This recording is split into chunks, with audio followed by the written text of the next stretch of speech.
El futuro de la potencia aérea ya está aquí. Una revolución silenciosa en las fuerzas aéreas ha transformado el modo en que se luchan las guerras modernas. Los cambios originados por la tecnología han sido pocos y espaciados. El uso de rifles de precisión, las bombas, los barcos de hierro, los tanques y las tácticas de guerra relámpago se encuentran entre los más significativos. Los ejércitos denominan a este tipo de acontecimientos especiales revoluciones en materia de asuntos militares. Yo he vivido 3 casos específicos de revoluciones en materia de asuntos militares. Uno es el radar, que fue desarrollado por los británicos. Otra revolución en materia de asuntos militares se produjo en los años 70 y principio de los 80. Es la tecnología stealth de los llamados aviones invisibles. Y diría que la tercera revolución es el vehículo aéreo no tripulado.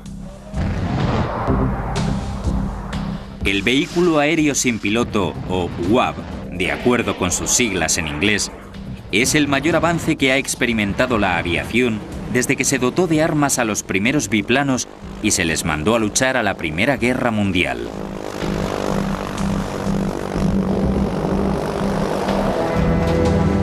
Aviones de combate del siglo XXI.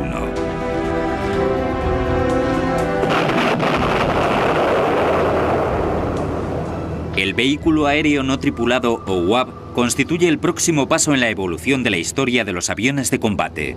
Significa un gran salto tecnológico hacia adelante que rivaliza con el motor de reacción, los vuelos supersónicos y los propios combates aéreos.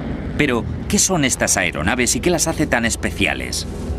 Un UAV o UAV es un vehículo aéreo no tripulado que se define como cualquier tipo de aeronave que no lleve a nadie a bordo, que vuele sin piloto.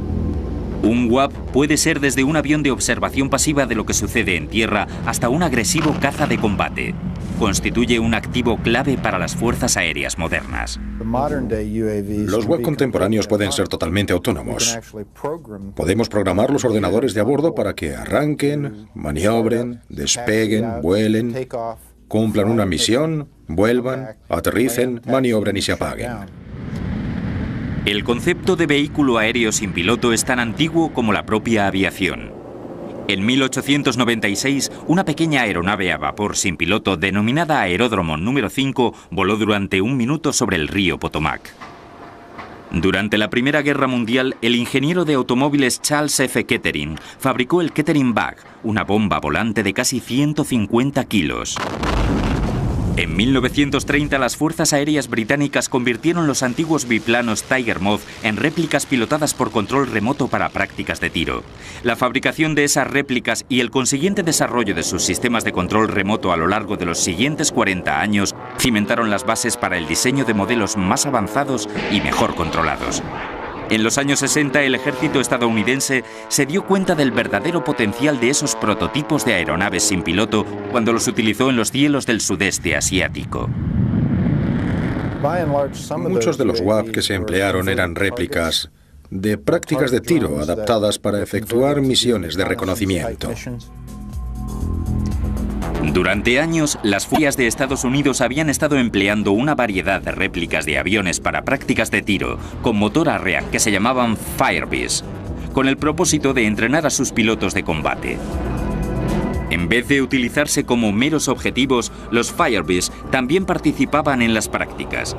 Al principio iban dotados con un equipo de reconocimiento básico, pero después se rediseñaron a medida para misiones de espionaje y se internaban a gran distancia en territorio enemigo muy bien defendido. Creo que fue en Vietnam cuando empezó a apreciarse los UAV en su justo valor, al menos en Estados Unidos. Nos dimos cuenta de que podíamos lanzar un UAV desde un C-130 y después recuperarlo. Podíamos volar al centro de Hanoi y sacar fotos de una zona muy bien protegida, con defensas antiaéreas, y averiguar la situación de los objetivos militares y dónde estaban situados los misiles tierra-aire. Si la misión tenía éxito, los UAV regresaban con información vital sobre la capacidad y defensas del enemigo. Al final de la guerra, el ejército había aprendido lo importante que podían resultar los UAV para los combates aéreos. Sin embargo, el verdadero campo de pruebas del potencial de los UAV no fue el cielo de Vietnam, sino otros a muchos miles de kilómetros de distancia, en las arenas de Oriente Medio. En 1973, la guerra dejó un gran trauma para las fuerzas aéreas israelíes, que se vieron obligadas a hacer uso de los UAV. Como los sirios y los egipcios sabían que los aviones israelíes podían sembrar infantería y su artillería, centraron su defensa del frente en los misiles tierra-aire que actuaron eficazmente como un paraguas defensivo.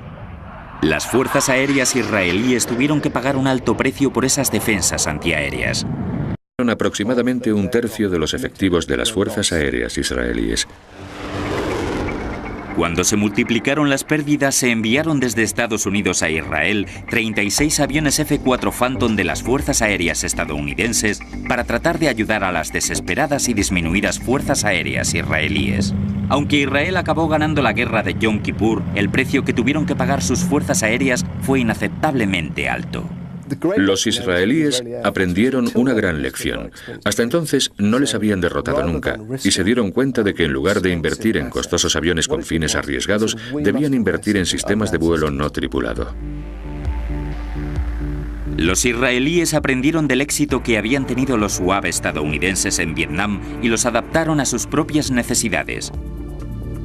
A diferencia de la guerra de Vietnam, que tuvo lugar en una zona muy amplia, el conflicto de Israel con sus vecinos se reducía a unas áreas relativamente pequeñas. Pero ¿serían capaces estos simples diseños, con motores de pistón, aspecto de maquetas de aeromodelismo con control remoto, superar la prueba final de un auténtico combate?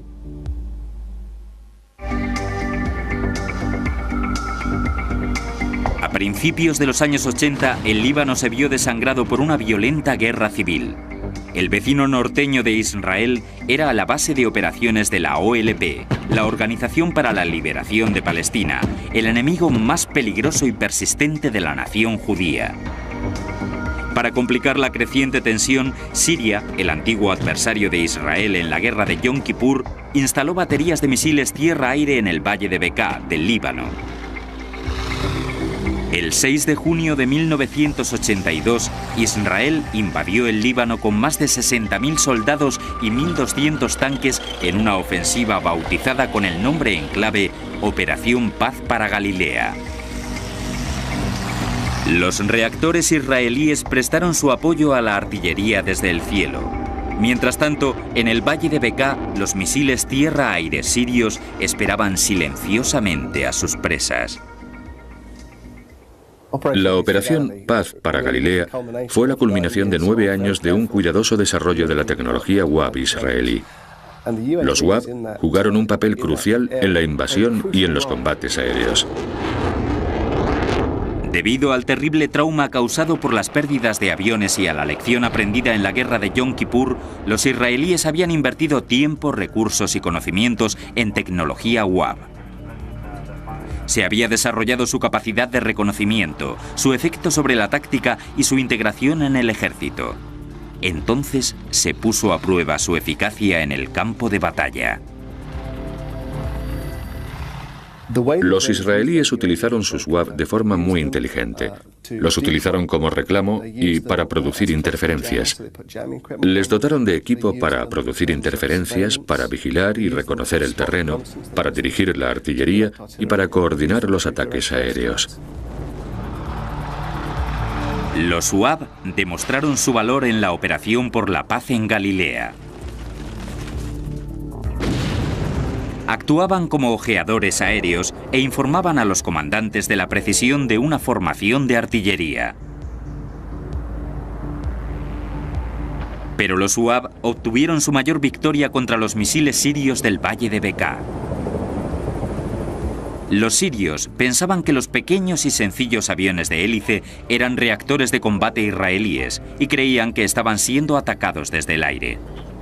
Los UAV que patrullaban todo el valle obligaron a los sirios a abrir sus bases de lanzamiento y a encender los radares, revelando todas sus posiciones.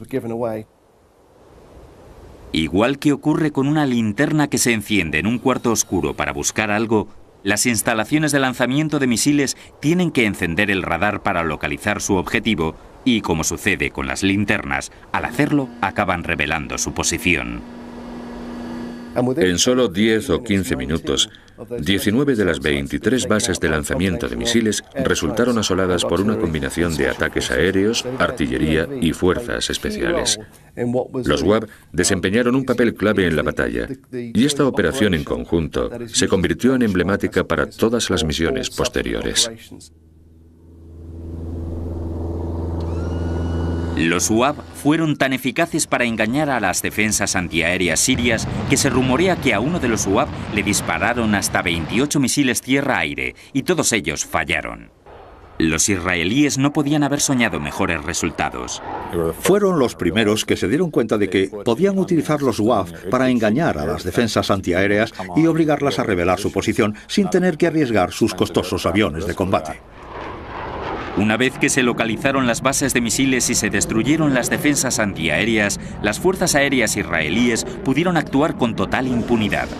Los aviones sirios fueron una presa fácil para los israelíes. El ratio de intercambio de disparos fue de 80-0. Las fuerzas aéreas israelíes fueron capaces de derribar prácticamente todo lo que les atacaba de forma casi ilimitada. Creo que ese conflicto sirvió de ejemplo del uso de los UAV y del valor que tienen para los combates. De hecho, poco después, en 1985, el ejército estadounidense compró al ejército israelí el Pioneer. Desde entonces hemos contado con esta tecnología y la hemos aplicado en muchas ocasiones en conflictos armados de todo el mundo. El Pioneer es un UAV muy sencillo. Lleva alas fijas y el motor montado en la parte trasera. Es capaz de llevar una batería de sensores que localizan objetivos, los identifican, recogen información y se la pasan a un sistema de apoyo al ataque directo o indirecto. El Pioneer no despega de un aeropuerto convencional o de la cubierta de un portaaviones. En su lugar, se le catapulta desde una rampa de lanzamiento y para aterrizar se deposita dentro de una red de recuperación. Para la Marina de Estados Unidos eso significa que solo puede utilizarse en los buques más grandes de la Armada. Los desplegamos a bordo de lo que nosotros llamamos buques de categoría L, como portahelicópteros de cubierta grande y buques de transporte de tropas, pero también en barcos de guerra, como se hizo en la operación Tormenta del Desierto. Los lanzamientos de UAV desde aviones durante la Guerra del Golfo y el desarrollo de programas especiales como el sistema británico Phoenix significan que la localización de artillería ya no está en manos de aviones muy vulnerables como los Bear Dog de Vietnam. Era un trabajo peligroso y muy expuesto que se cobraba muchas vidas. Como había ocurrido en la Operación Paz para Galilea, la Guerra del Golfo supuso un rito de iniciación para el Pioneer. Poco después del comienzo de la Operación Tormenta del Desierto, las tropas iraquíes se dieron cuenta de que cuando escuchaban el zumbido de un avión pequeño, poco después se verían atacados por la artillería o las fuerzas aéreas. En 1991, varios buques de la Armada de Estados Unidos anclaron al norte del Golfo de Persia para lanzar un devastador bombardeo sobre objetivos en la costa y en el interior ocupado por Irak. Ese ataque letal pasó a la historia gracias a la intervención de los UAV. Entre las salvas disparadas sobre la isla de Failaka por el legendario buque de la Armada estadounidense Missouri, un grupo de soldados iraquíes primero escuchó y luego vio cómo le sobrevolaba el vehículo aéreo no tripulado Pioneer número 159. Cuando esas tropas enemigas escucharon o vieron un UAV, enseguida se aseguraron por todos los medios de no exponerse a la artillería o ataques aéreos que venían a continuación. Sacaron una bandera blanca, se rindieron y se entregaron como prisioneros a los marines. Seguramente fueron las primeras tropas que se rindieron ante un avión sin tripulantes en la historia bélica. A lo largo de la Guerra del Golfo, el Ejército, la Marina y el Cuerpo de Marines de Estados Unidos enviaron Pioneers a un total de 313 misiones, que volaron durante unas 1000 horas. En todas esas misiones, solo uno de ellos resultó derribado. Los sensores de vídeo en tiempo real que mostraban la precisión de los bombardeos, la localización de objetivos y la rendición de iraquíes fueron herramientas muy importantes para los comandantes de tierra y mar. Aunque son un rasgo integral de todos los vehículos aéreos no tripulados, las cámaras de vídeo son solo una pequeña parte del desarrollo sensorial de los UAV. En Vietnam, la capacidad de reconocimiento de los UAV se limitaba a sacar fotos fijas que luego había que llevar a los centros de mando en los barcos para revelarlas. En Israel, la capacidad de reconocimiento se había ampliado a imágenes de televisión en tiempo real, pero solo si era de día y hacía buen tiempo. Cuando estalló la Guerra del Golfo, la tecnología sensorial de los UAV había avanzado muchísimo. Un complejo equipamiento óptico permitía operar a los sensores en todo tipo de condiciones. Llevaban todo lo requerido para captar imágenes en cualquier clima. Sistemas electro-ópticos, equipos de rayos infrarrojos, radar de apertura sintética y conexión de vídeo. Podían verlo todo de día o de noche, bajo cualquier condición meteorológica. Con su amplia selección de sensores diurnos, nocturnos y para cualquier tipo de clima, el UAV es la aeronave ideal para efectuar misiones de reconocimiento. Y lo que es más importante, ya no hace falta reconvertir reactores de combate para misiones de reconocimiento sin armamento.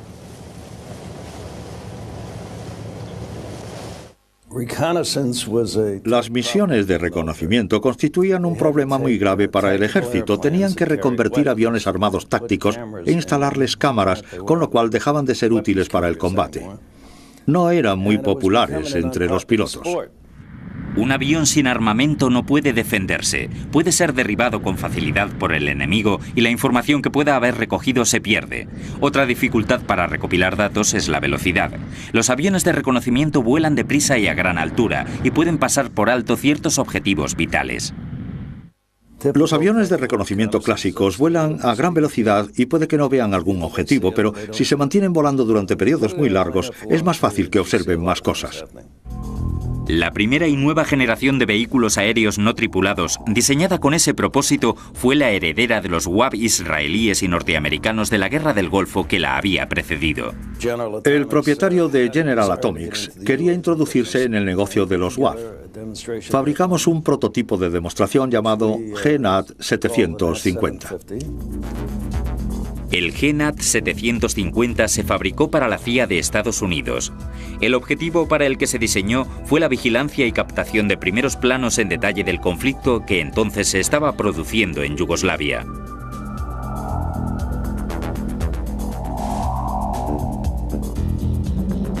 A mediados de los años 90, el GNAT sobrevolaba la antigua Yugoslavia a altitudes de entre 5.000 y 1.500 metros durante hasta 30 horas seguidas. El éxito del GNAT durante el conflicto yugoslavo condujo a la creación de un nuevo UAV. El nombre con el que se bautizó a esta versión perfeccionada fue Predator. El Predator se desplegó por primera vez en los Balcanes a principios de 1995.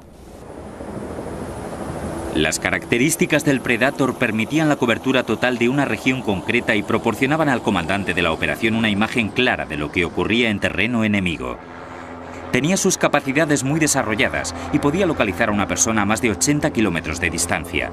El Predator proporcionaba cobertura en vídeo en directo a los comandantes de las operaciones que podían ver el objetivo, podían ver cómo caían las bombas sobre el objetivo y en cuanto se despejaba el humo, examinar instantáneamente los daños que habían causado. En el pasado había lanzado la bomba sobre si había acertado o había fallado el objetivo, o si no, había que mandar un avión de reconocimiento a sacar una foto y cuando la imagen estaba disponible ya era demasiado tarde. Una información tardía deja de ser del todo fiable. Por ejemplo, cuando se revelan y examinan las fotos, los tanques o tropas fotografiados pueden haberse trasladado. Un rasgo adicional de la ya de por sí avanzada tecnología punta del Predator fue la incorporación del moderno SAR, o radar de apertura sintética. Las cámaras del SAR pueden atravesar las nubes, la lluvia, la nieve, el follaje e incluso los tejados. A los bandos rivales de Yugoslavia apenas les quedaban lugares en los que esconderse a la mirada ubicua del Predator. Proporcionaba imágenes nunca vistas. Era como ver la guerra por la tele. Pero ahora el Predator tiene que cazar algo nuevo. No se trata del enemigo tradicional, se trata de una amenaza asimétrica. Posiblemente vamos a tener que luchar en las ciudades, en las cuevas y en las sombras. Desde los atentados del 11 de septiembre, el mundo centró su atención en el grupo terrorista Al-Qaeda. Sin tropas ni armamento, oculto en las abruptas montañas de Afganistán, Al-Qaeda constituye un objetivo difícil por su movilidad. Gracias a su autonomía de vuelo de 40 horas, el Predator es el instrumento ideal para encontrar al adversario que se esconde en los profundos valles y las solitarias cuevas de Afganistán.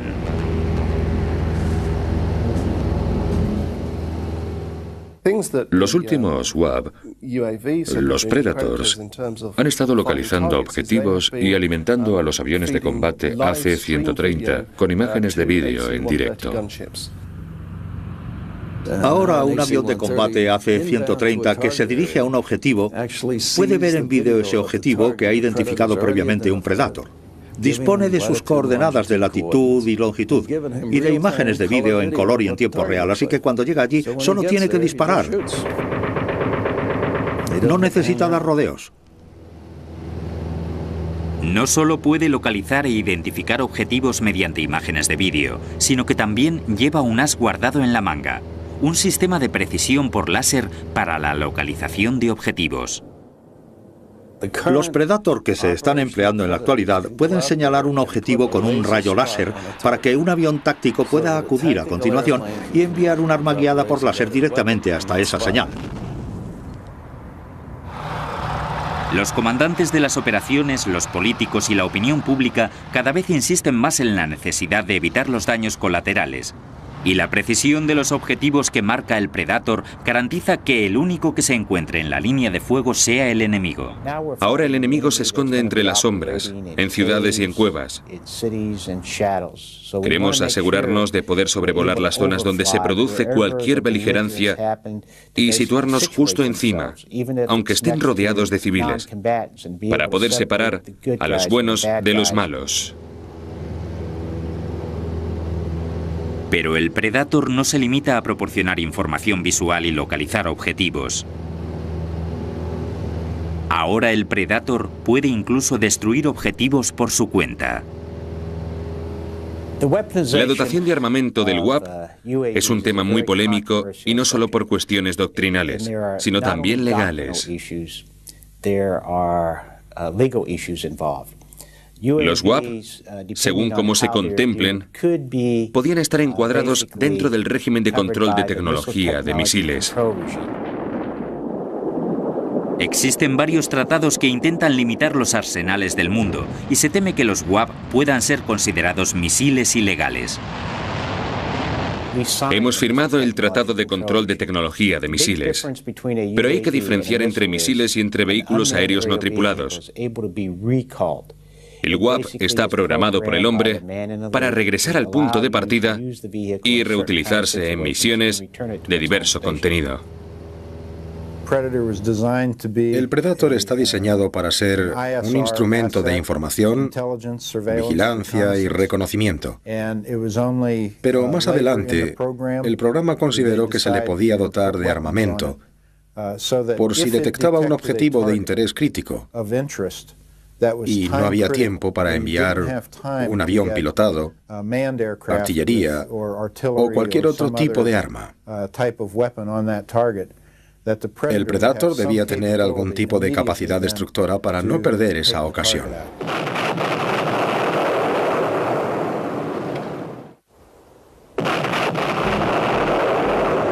La guerra contra el terrorismo impulsó al ejército a dotar al Predator con misiles aire-tierra. Pasó de ser una eficaz herramienta de reconocimiento a convertirse en un arma letal. Ahora tenía capacidad no solo para localizar objetivos, sino también para atacarlos y destruirlos de forma independiente. La primera vez que el Predator se utilizó en un combate fue en la campaña afgana. Como el misil Predator está diseñado para destruir objetivos de tipo tanque y artillería, el misil Hellfire constituía su arma de elección natural. El Predator es un agente clave en la guerra contra el terrorismo. En la guerra de Afganistán hubo 2 Predator volando permanentemente las 24 horas del día durante 7 u 8 meses. A pesar de su éxito, el Predator no fue el único UAV que sirvió en la guerra de Afganistán. El Global Hawk, equipado con motor de reacción que vuela a una altitud de 20.000 metros, constituye otro par de ojos aún más valioso para el ejército estadounidense. La idea fue enviar el mismo tipo de avión sin tripulante a una altitud muy superior para efectuar básicamente misiones parecidas. La presencia del Global Hawk sobre Afganistán proporcionó a las tropas norteamericanas una visión inédita del campo de batalla. Este UAV vuela al doble de altura que los aviones civiles. Tiene una envergadura de ala de casi 35 metros y puede escanear superficies de hasta 120.000 kilómetros cuadrados. Desde la gran altura a la que vuela puede distinguir tipos de vehículos, aeronaves y bases de misiles. Si el Predator puede registrar una zona, el Global Hawk puede examinar un país entero. Estamos anonadados por el éxito del Global Hawk. Es un avión muy estable. En Afganistán cumplió 18 misiones. La autonomía de vuelo de 36 horas seguidas del Global Hawk, combinada con su equipamiento sensorial de alta tecnología, significan que la vigilancia y el reconocimiento pueden mantenerse las 24 horas del día, 7 días a la semana. Eso supone que el enemigo ya no tiene dónde esconderse. El nivel de automatización del Global Hawk significa que se encuentra perpetuamente disponible para acudir a cualquier lugar donde se le necesite. Ahora que nos enfrentamos a la guerra contra el terrorismo, el Global Hawk puede desplegarse en cualquier lugar del mundo en cuestión de horas. Con la capacidad de volar a cualquier parte del mundo gracias a sus sistemas preprogramados, el Global Hawk resulta extremadamente versátil en lo que respecta a dónde puede enviarse y la preparación que necesita. Una vez situado sobre un espacio aéreo en particular, el Global Hawk puede asumir una trayectoria de vuelo circular y vigilar constantemente la zona. Esto no solo le proporciona al ejército una mayor libertad para operar UAV en misiones de ataque o reconocimiento. También reduce considerablemente las consecuencias políticas de la pérdida de una aeronave.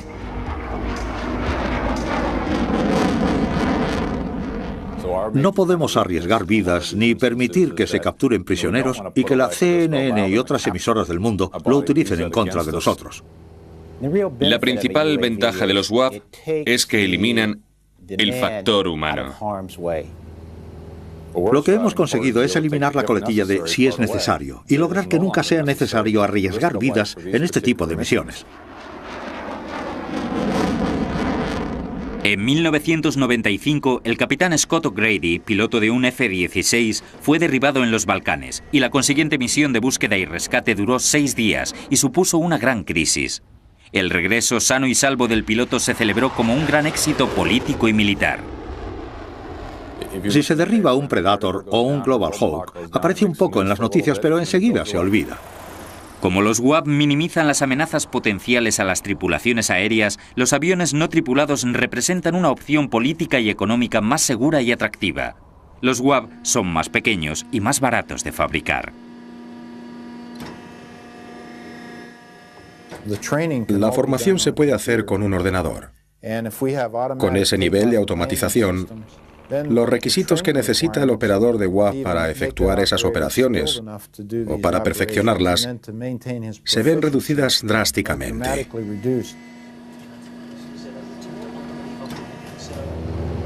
Aunque alguien sin experiencia de vuelo previa podría aprender a operar un UAV en relativamente poco tiempo, el ejército prefiere emplear pilotos profesionales. Si tuviera que entrenar a alguien hoy en día, comenzaría con un piloto profesional que tuviera sentido del espacio aéreo y le sometería a un programa de formación de pilotos tradicional. Hay personas cuya vista ha empeorado o ya no son pilotos en activo, pero siguen poseyendo ese sexto sentido. Aunque los UAV necesitan pilotos que los guíen por control remoto, existe un modelo más avanzado de aeronave no pilotada que se encuentra en fase de desarrollo y que no requiere que la piloten por control remoto. Se llama UCAV o UCAV. Los UCAV o UCAV son las siglas en inglés de Vehículo de Combate Aéreo No Tripulado. Ha sido diseñado desde el principio como portador de armas reutilizable. Los UCAV utilizan una avanzada tecnología informática inteligente denominada SMART, que supone un gran adelanto frente a los modelos UAV anteriores como el Predator. El Predator se pilota por control remoto. Los UCAV incorporan sistemas de mando y control mucho más avanzados y están equipados con tecnología SMART. No necesita un operador que maneje una palanca de mando para evitar las defensas antiaéreas, sino que el propio aparato emprende maniobras defensivas como escorarse acusadamente o caer en picado. La tecnología SMART lo convierte en un avión más independiente e imperecedero que otros UAV. Una de las grandes diferencias del UCAV es que no es un vehículo pilotado por control remoto. La mayoría de los vehículos no tripulados sí lo son. El GNAT y el Predator están pilotados por control remoto desde una base en tierra. El operador que hay sentado frente a la consola de mando actúa como piloto fuera de la cabina del avión. Tiene que utilizar la palanca de mando e introducir una serie de datos y transmitírselo al UAV, que responde alterando su altitud o velocidad. Pero los UCAV tienen capacidad para llevar a cabo misiones completas de forma autónoma. Autónoma significa que el vehículo no tripulado puede llevar a cabo su misión completa sin que nadie le diga lo que tiene que hacer. En caso de batalla pueden evaluar constantemente el teatro de operaciones y las amenazas y, si es necesario, ampliar o alterar su misión original. Si percibe que existe una amenaza mayor o un objetivo de prioridad superior, puede tomar decisiones con su propia lógica y redefinir la misión de forma dinámica. El UCAV es consciente del entorno que le rodea gracias a su alto nivel de sofisticación informática. Se le han introducido ciertos parámetros de mando para evaluar las amenazas y decidir si tiene que perseguir nuevos objetivos. Razona por su cuenta. En la vanguardia de esta tecnología se encuentran los modelos X-45A y X-45B de Boeing. El X-45A, a efectos prácticos, es similar a un avión con un piloto en la cabina, pero sin piloto ni cabina. El X-45A lleva el equipamiento colocado en el lugar donde normalmente iría el piloto. Los UCAV se aprovechan de la gran ventaja que supone no llevar a nadie a bordo. Al prescindir del piloto, se ahorra entre un 30 y un 40% del peso. No hay que colocar asientos de eyección, ni sistemas de oxígeno, ni otras protecciones. Y además, no hay que diseñar toda la aeronave en torno al habitáculo del piloto. En teoría, podemos diseñar un UCAV con una tolerancia a las fuerzas de la gravedad de 20 o 30 Gs, mientras que en un avión de combate pilotado habría que reducirla a 8 o 9 Gs por culpa del factor humano. La gravedad o fuerza G que tira del cuerpo del piloto durante un giro brusco pueden ocasionarle una pérdida de consciencia.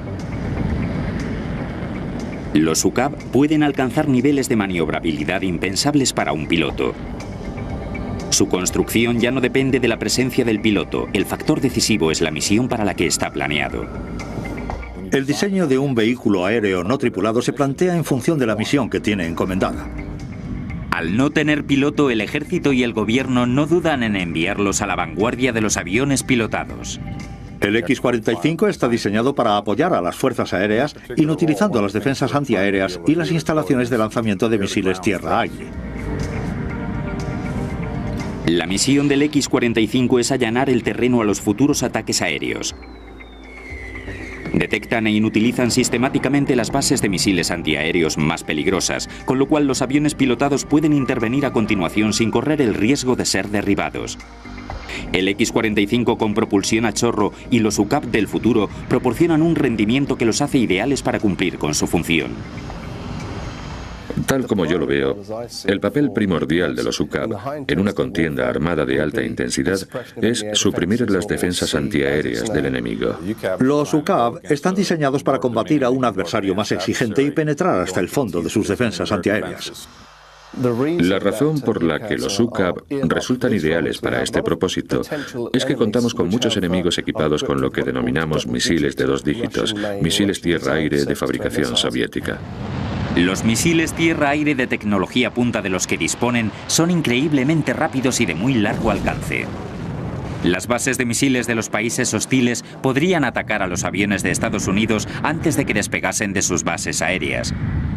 Incluso podrían atacar a aeronaves que volasen desde portaaviones.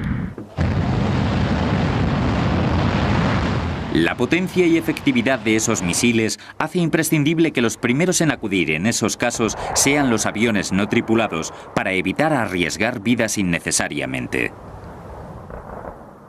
Atacar esas instalaciones es muy complejo y muy peligroso. La tecnología de los UCAV nos permite no tener que poner en peligro la vida de nadie.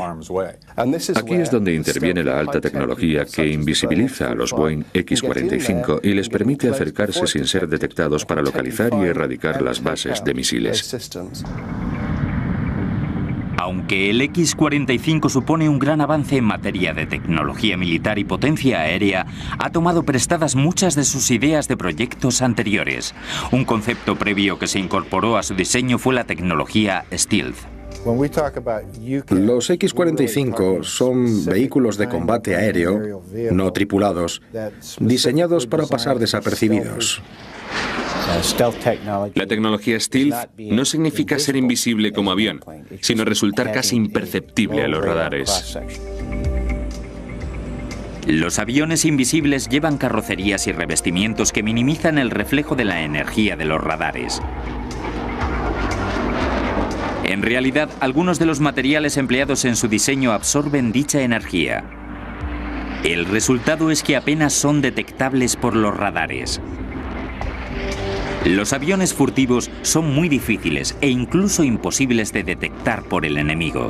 Y si no se les detecta, no se les puede disparar misiles. La tecnología Stealth va a continuar jugando un papel clave en el diseño de UAV o UCAV que están concebidos para penetrar en zonas de alto riesgo. Se pueden utilizar en los primeros días o incluso en las primeras horas de una guerra de alta intensidad. Junto a la invisibilidad para ayudar a los UCAV a penetrar en territorio enemigo sin ser detectados, hay otra característica de los aviones de combate que el ejército ha incorporado a los vehículos aéreos no tripulados. Se trata de las armas de precisión. Vamos a definir lo que son armas de precisión. En el pasado se decía que un arma era precisa si acertaba el tiro con un margen de error de 100 metros. Hoy esa distancia se ha reducido a los 7 metros e incluso si rizamos el rizo a los 3 metros del objetivo. El uso concertado de armas de precisión modernas se remonta a la Guerra de Vietnam, durante la que se desarrolló la bomba de precisión que se dirigía a un punto concreto señalado con un rayo láser.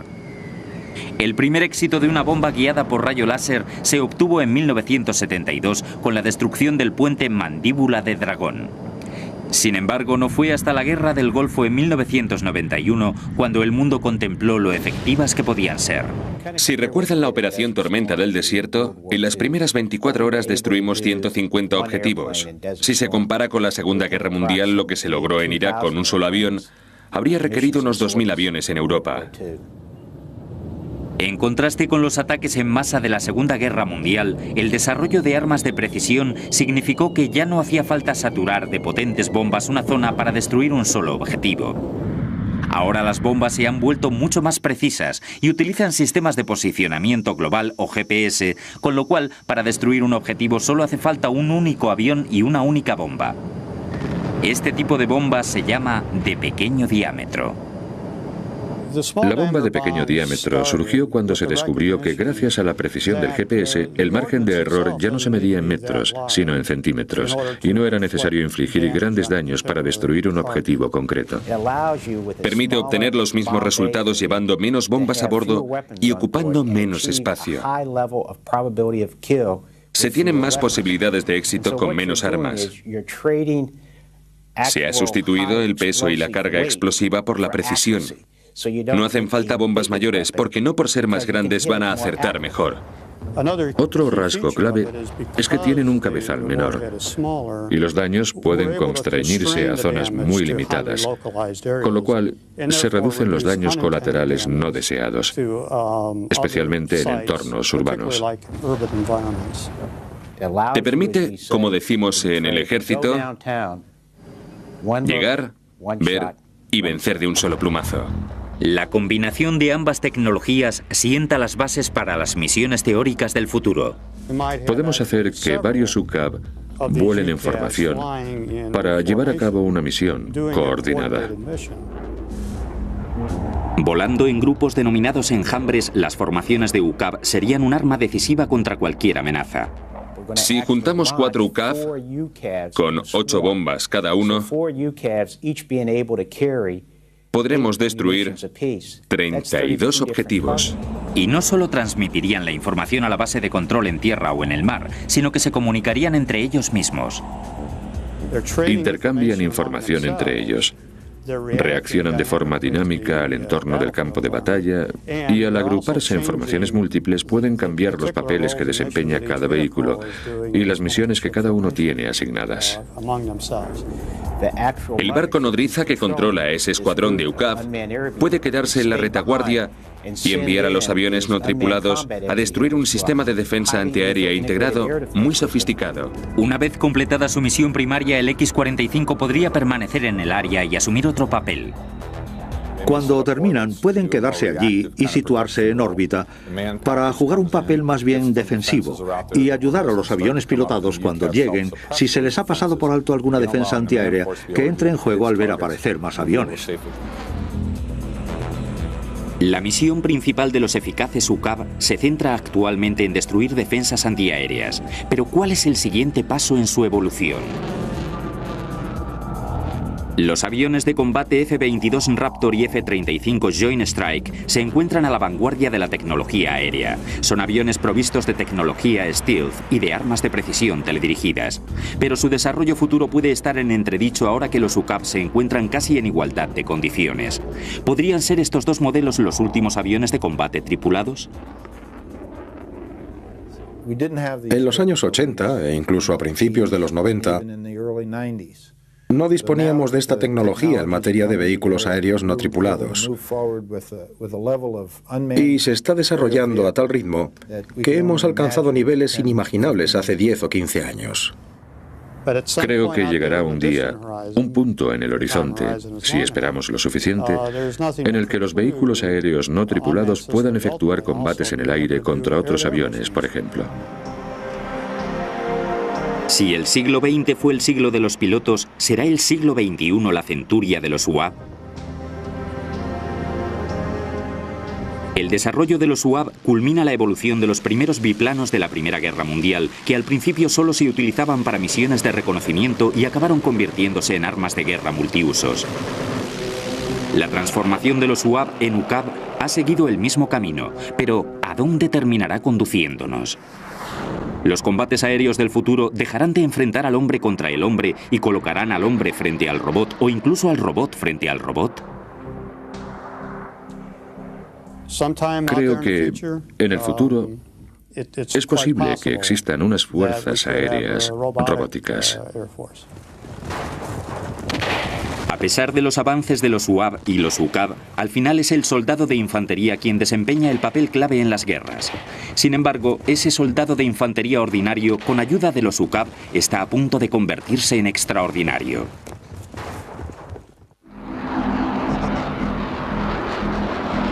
A pesar del alto nivel de sofisticación y potencia alcanzado por los UCAV, las guerras no se libran y se ganan solo en el aire. Aunque los bombardeos aéreos sobre Irak en la Guerra del Golfo resultaron decisivos, fueron los esfuerzos de las tropas de tierra, como en todas las guerras, los que al final inclinaron la balanza.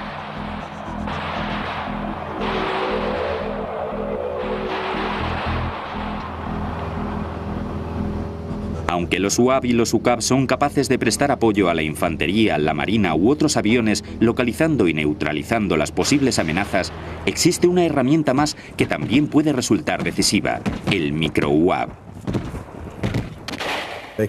Vienen en paquetes muy pequeños que puede llevar un soldado en su mochila. Están diseñados para mirar a la vuelta de la esquina o por la ventana de un segundo piso en un entorno de guerra urbana. En la Segunda Guerra Mundial, las sangrientas batallas de Stalingrado y Berlín sirvieron de ejemplo de lo complicados y traicioneros que podían ser los combates urbanos. Cualquier edificio constituía un potencial bastión del enemigo, y los ejércitos se veían arrastrados a una feroz lucha sin cuartel por cada metro cuadrado de ruinas.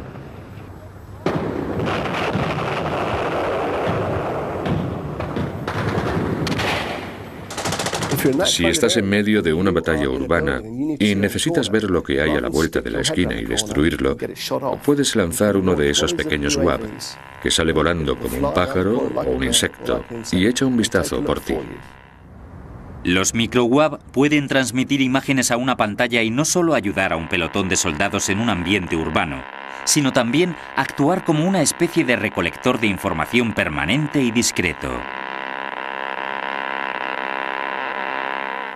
Estamos hablando de un aparato que tiene solo 1,5 kilovatios de potencia, que puede reconocer el terreno durante un mes y transmitir datos durante una semana.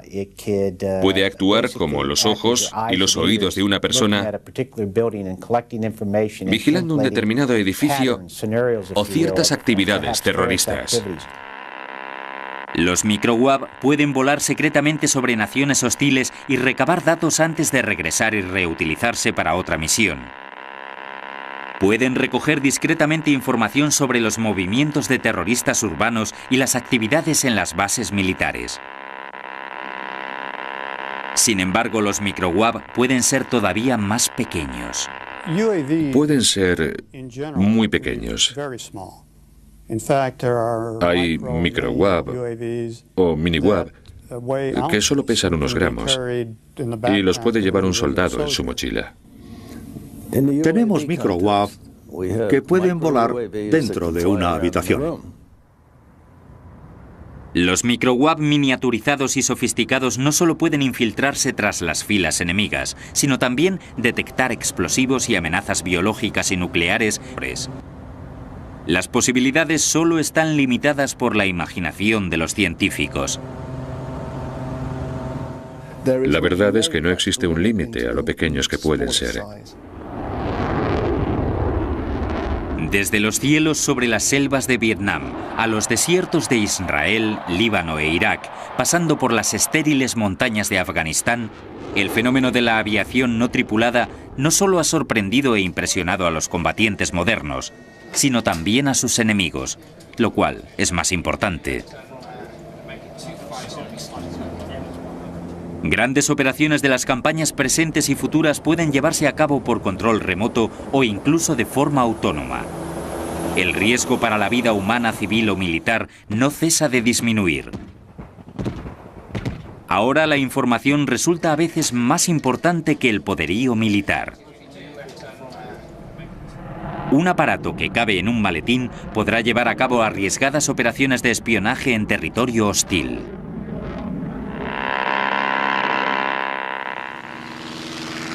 Es un gran contraste con la situación a principios del siglo XX. Hace 100 años, los mandos militares se burlaban de la idea de que un día los pilotos y sus máquinas voladoras pudiesen intervenir en las guerras. En 1911, un respetado militar francés, el general Foch, dijo: «La aviación está bien como deporte, pero es inútil para el ejército». Hubo un tiempo en el que la aviación militar se despreciaba y se mantenía relegada al margen, pero desde entonces se ha desarrollado hasta convertirse en una fuerza muy potente. Ahora ahora es la forma preferida de atacar al enemigo. Con los vehículos aéreos no tripulados, los ejércitos del futuro tal vez se encuentren en condiciones similares a sus homólogos de hace 100 años. Sin aviones de guerra tripulados y sin pilotos. La tradición de enviar al hombre a la guerra puede que se convierta en un simple recuerdo en cuestión de un par de generaciones.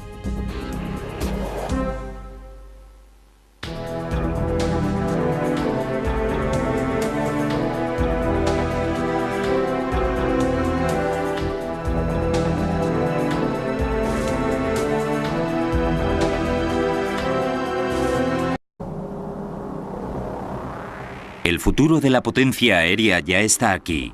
Una revolución silenciosa en las fuerzas aéreas ha transformado el modo en que se luchan las guerras modernas. Los cambios originados por la tecnología han sido pocos y espaciados. El uso de rifles de precisión, las bombas, los barcos de hierro, los tanques y las tácticas de guerra relámpago se encuentran entre los más significativos. Los ejércitos denominan a este tipo de acontecimientos especiales revoluciones en materia de asuntos militares.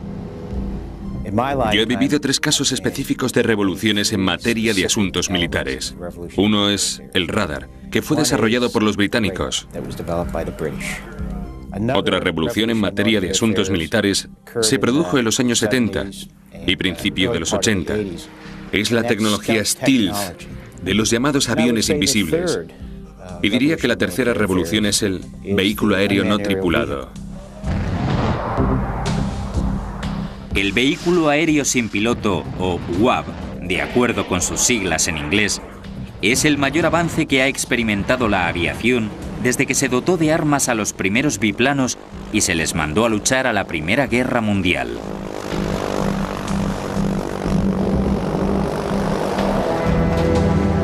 Aviones de combate del siglo XXI.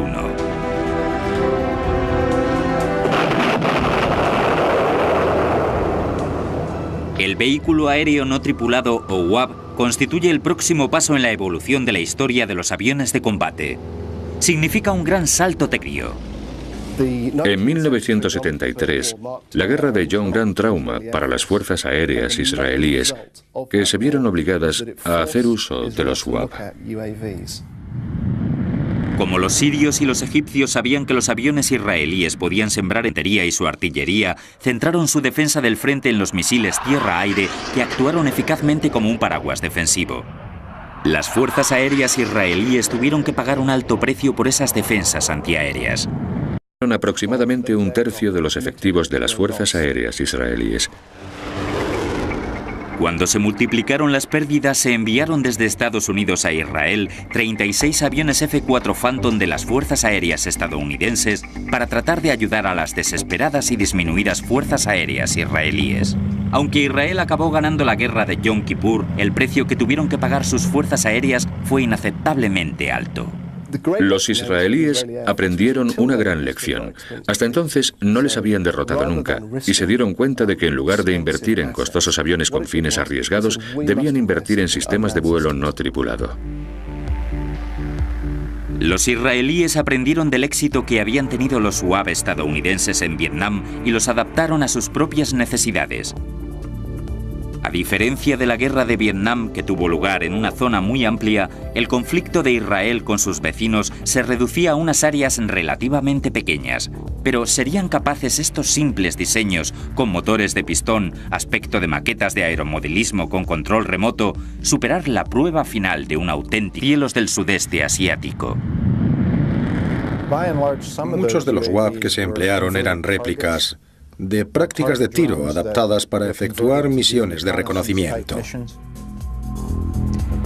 Durante años, las fuerzas de Estados Unidos habían estado empleando una variedad de réplicas de aviones para prácticas de tiro con motor a reacción que se llamaban Firebees, con el propósito de entrenar a sus pilotos de combate. En vez de utilizarse como meros objetivos, los Firebees también participaban en las prácticas. Al principio iban dotados con un equipo de reconocimiento básico, pero después se rediseñaron a medida para misiones de espionaje y se internaban a gran distancia en territorio enemigo muy bien defendido. Creo que fue en Vietnam cuando empezó a apreciarse los UAV en su justo valor, al menos en Estados Unidos. Nos dimos cuenta de que podíamos lanzar un UAV desde un C-130 y después recuperarlo.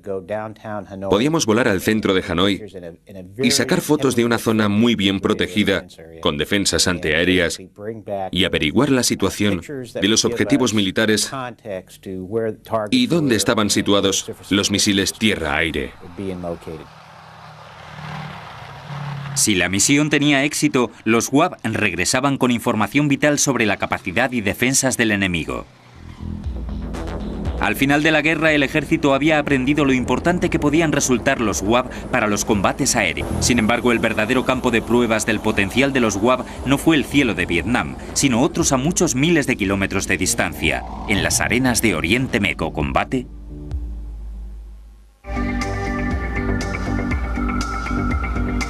A principios de los años 80, el Líbano se vio desangrado por una violenta guerra civil. El vecino norteño de Israel era la base de operaciones de la OLP, la Organización para la Liberación de Palestina, el enemigo más peligroso y persistente de la nación judía. Para complicar la creciente tensión, Siria, el antiguo adversario de Israel en la guerra de Yom Kippur, instaló baterías de misiles tierra-aire en el valle de Bekaa, del Líbano. El 6 de junio de 1982, Israel invadió el Líbano con más de 60.000 soldados y 1.200 tanques en una ofensiva bautizada con el nombre en clave Operación Paz para Galilea. Los reactores israelíes prestaron su apoyo a la artillería desde el cielo. Mientras tanto, en el valle de Bekaa, los misiles tierra-aire sirios esperaban silenciosamente a sus presas. La operación Paz para Galilea fue la culminación de 9 años de un cuidadoso desarrollo de la tecnología WAP israelí. Los WAP jugaron un papel crucial en la invasión y en los combates aéreos. Debido al terrible trauma causado por las pérdidas de aviones y a la lección aprendida en la guerra de Yom Kippur, los israelíes habían invertido tiempo, recursos y conocimientos en tecnología WAP. Se había desarrollado su capacidad de reconocimiento, su efecto sobre la táctica y su integración en el ejército. Tecnológico hacia adelante que rivaliza con el motor de reacción, los vuelos supersónicos y los propios combates aéreos. Pero, ¿qué son estas aeronaves y qué las hace tan especiales? Un UAV o WAP es un vehículo aéreo no tripulado que se define como cualquier tipo de aeronave que no lleve a nadie a bordo, que vuele sin piloto. Un WAP puede ser desde un avión de observación pasiva de lo que sucede en tierra hasta un agresivo caza de combate. Constituye un activo clave para las fuerzas aéreas modernas. Los WAP contemporáneos pueden ser totalmente autónomos. Podemos programar los ordenadores de a bordo para que arranquen, maniobren, despeguen, vuelen, cumplan una misión, vuelvan, aterricen, maniobren y se apaguen. El concepto de vehículo aéreo sin piloto es tan antiguo como la propia aviación.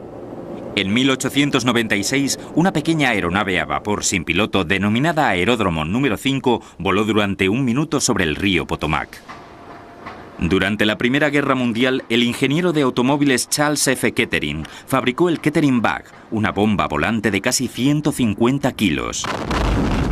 En 1930, las fuerzas aéreas británicas convirtieron los antiguos biplanos Tiger Moth en réplicas pilotadas por control remoto para prácticas de tiro. La fabricación de esas réplicas y el consiguiente desarrollo de sus sistemas de control remoto a lo largo de los siguientes 40 años cimentaron las bases para el diseño de modelos más avanzados y mejor controlados. En los años 60, el ejército estadounidense se dio cuenta del verdadero potencial de esos prototipos de aeronaves sin piloto cuando los utilizó en los